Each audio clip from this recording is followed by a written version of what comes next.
This is your macroeconomics video on the GDP components.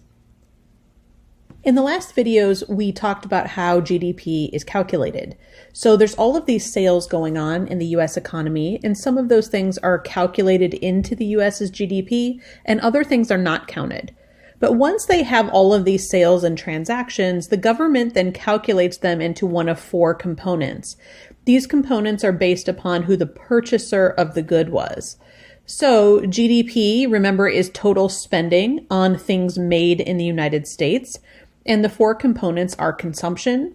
This includes everything purchased by a consumer or a household for individual items.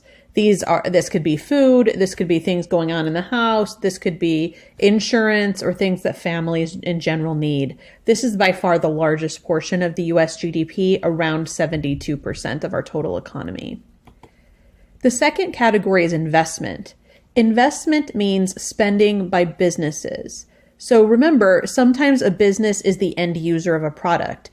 Businesses need to buy desks and computers. They need to pay rent on office space. They might need to buy insurance on behalf of their employees if they offer that as a benefit.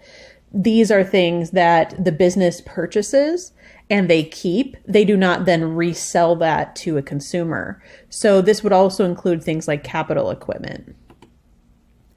Government purchases is the third category. Governments are also end users. So governments also buy desks and copiers, and they have to rent office space and buy reams of paper and things like that. So if the government is purchasing something and they're not going to resell it to a citizen, then this would go into the government purchases category of GDP.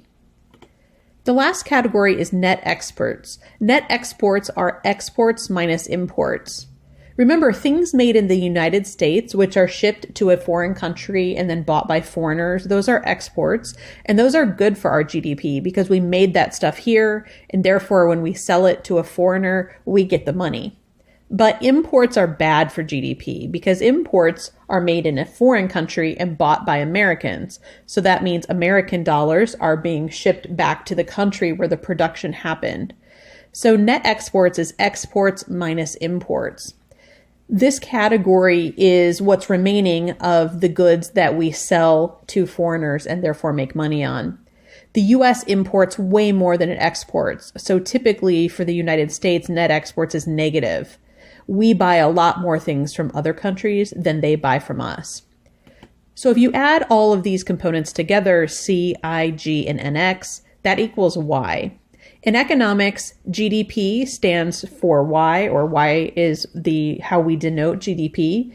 Y is also denoted for national income, meaning the total income of the country, which is another way to look at GDP, and employment. Because if we're producing goods and services and people are spending money, they generally have to be employed to produce those things. So Y is GDP, national income, and employment.